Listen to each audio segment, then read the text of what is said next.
we've turboed this thing, and it is yeah, misfiring quite bad up in the higher rev ranges, and on relatively low boost, only able to get about 11 to 12 psi in this before valves even just stay open completely. So stock valve springs are very soft, particularly this being a BA Series 1.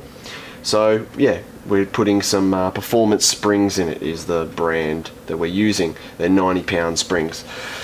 So the first thing you want to do is, after you've taken the rocker cover off, you want to make some marks. So I've just put this right hand cam in as demonstrations, because I'm actually halfway through the job at the moment. So what you want to do is 22mm socket on the crankshaft, and you want to roll the engine around till you get to top dead center cylinder 1.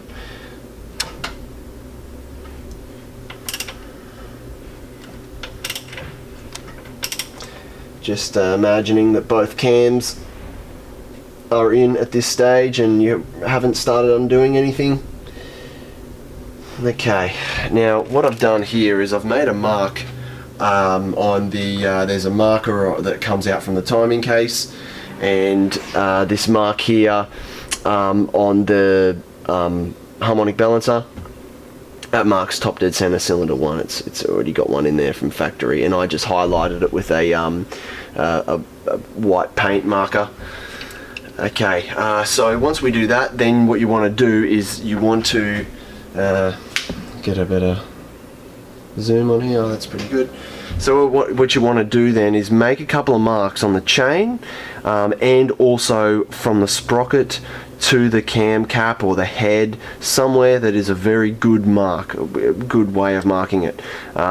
You can use a pin punch if you like. You can use a pin punch and white marker, or just white marker, just providing you don't let the white marker rub off in any way. Just be careful about that. But you just want to make really good distinct marks, so that the engine, when you reassemble the cams and the chain and all that sort of stuff, that it can all go back in the exact same spot. You don't want to have it a tooth out. So after making all the marks, then you need to use an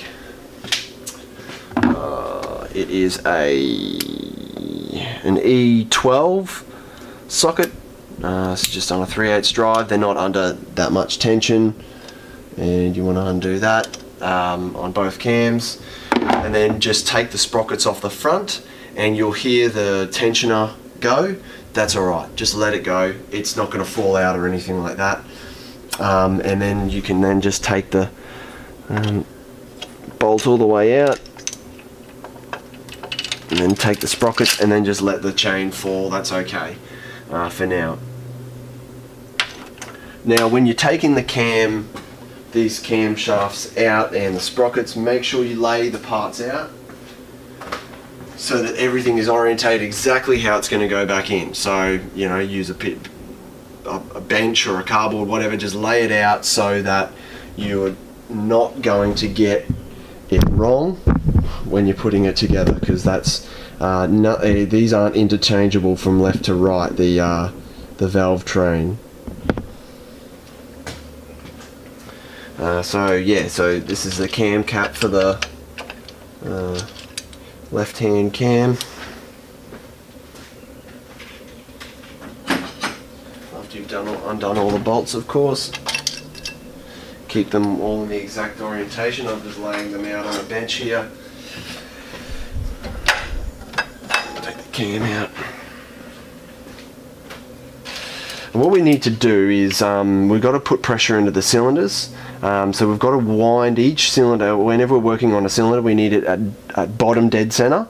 It has to be at bottom dead center, because when you put you compressed air into the cylinder, the engine's going to want to kick around, and you don't want that with a loose chain, because it'll bind up and you can possibly break a guide or something like that down there.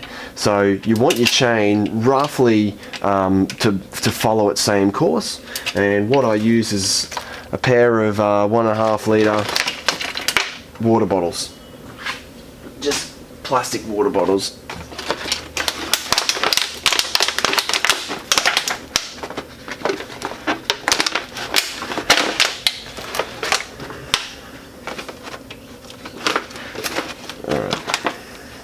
when you go to wind the engine over, say you want to, say we want top dead center. We've just done cylinder 1, so we'll just do, for the demonstration, we'll just do cylinder 2 now. So we'll use something long, go down the spark plug hole. Also too, yeah, you want to take all the spark plugs out, of course, to do this job. Put that down the spark plug hole, and then we just want to wind the engine over, and you'll see how the chain stays in its right path.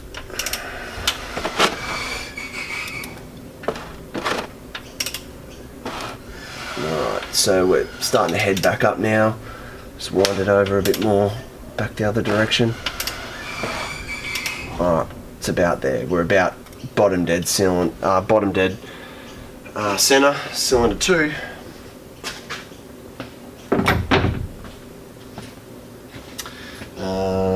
The long thing I was using is this, and I'll explain it a little bit later.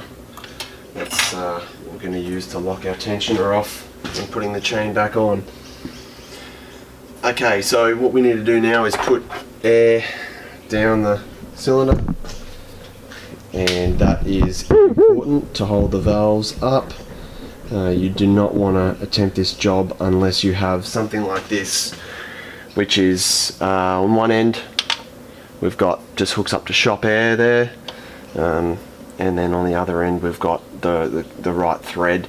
You can make your own using a spark plug that you've smashed the guts out of and drilled and tapped it to put a fitting in, a hose fitting, a barb fitting, and then of course that fitting on the other end.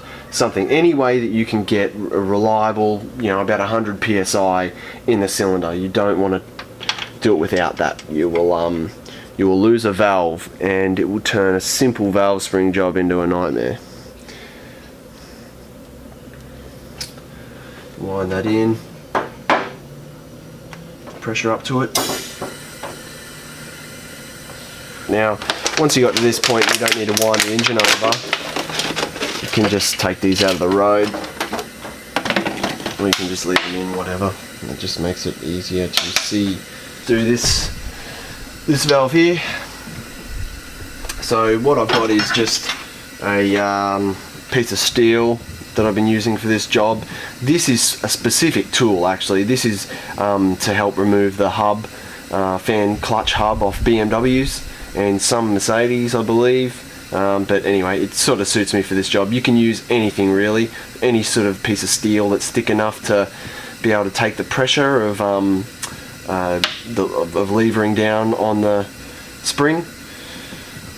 A piece of angle iron. Honestly, you could probably even make something better than what I've got. I'm just using this, just for just because I have it laying around and it's simple, quick and simple. So probably the main tool you're going to need to do this job is this thing here. I'll just try and get a zoom in on this one. This is from a valve spring compressor kit. You can probably make one yourself. That end there pushes down on the top of the valve. I've just stuck a bolt and a nut in it just to help out with my little setup there, but that's all it is. It's out of a valve spring compressor kit. It allows you to get to the collets on either end of this once you've compressed the spring. But again, you can probably, if you're cluey enough and you've got the gear, you can probably make that yourself. I just bought this out of a kit off eBay. I think it was about $50 or so for the kit.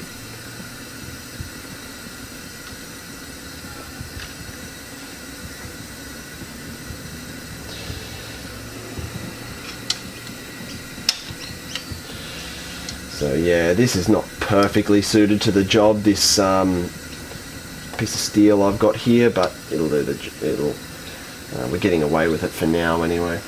I'm using a magnet to get the collets out with.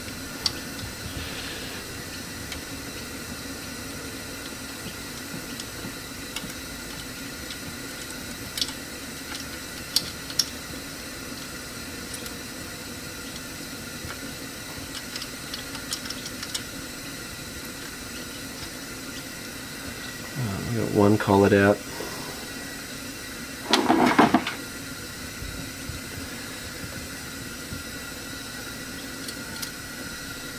Okay, second one out.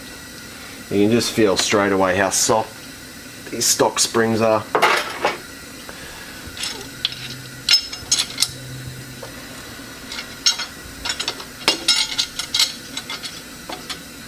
Okay, so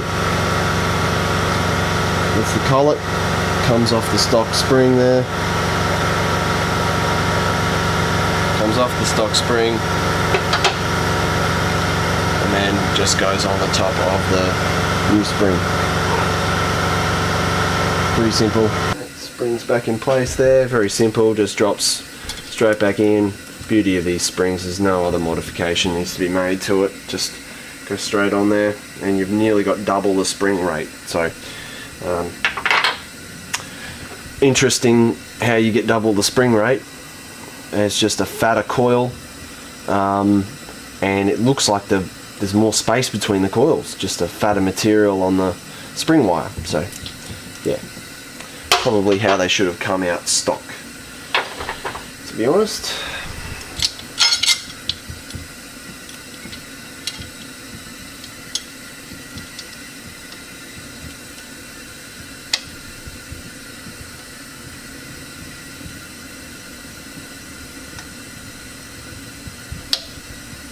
Now it's a bit more tricky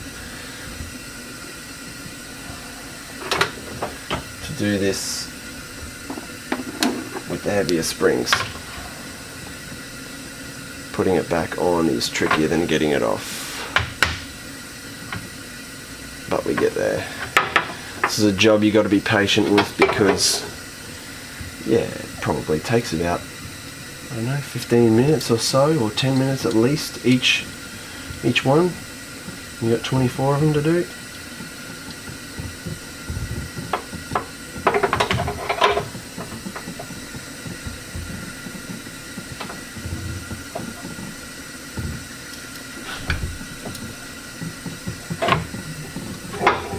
Okay, I usually put one collet in, have a bit of a rest,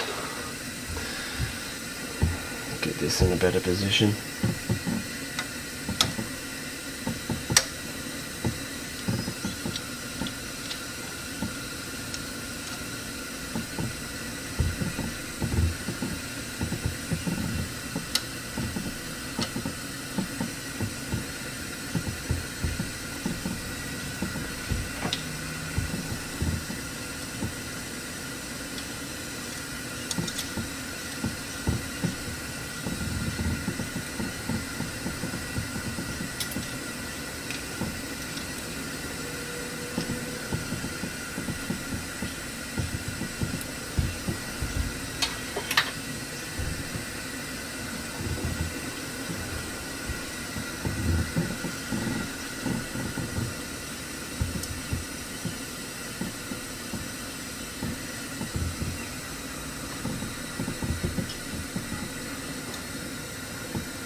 There you go. Okay, maybe it doesn't take 10 minutes, maybe it only takes about 4 minutes or so, 4 or 5 minutes.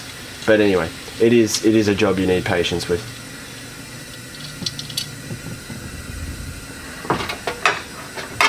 So there we have it. There's one spring done, and you've just got to repeat that for the rest of them. Yeah, it's pretty simple. Straightforward. And the lifter, you don't even, in most cases, don't even have to take the lifter out. It just goes straight back on there.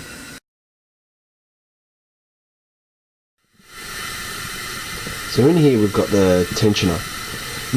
So what we've got to do is use this. This is just a piece of coat hanger. I think it's about 2 or so mil, 2.5 mil thick wire. Mild steel wire, and I've just made a little L shape in the bottom there to make it a bit easier to get in, and then so just got to slide it in the bottom of this tensioner. And the trick is you've got to push that plunger in, push the ratchet forward, push it in, push the plunger in. So this ratchet here, this needs to come forward. Then the plunger goes all the way in until it's a notch out, and then it comes forward, and then this can roll up, and then it slots into this slot here. So the hole in the bottom of this just looks like a chain link here on the end of this tensioner. Then that rolls up here, and then that can sit in there and lock it off. This is basically what you'll do once everything is back on, cams and sprockets are all back on, chains back in the right spot, everything's lined up properly, you've double checked that, and then you can just pull this out, and you can see the plunger goes out for the tensioner. So to get it back in,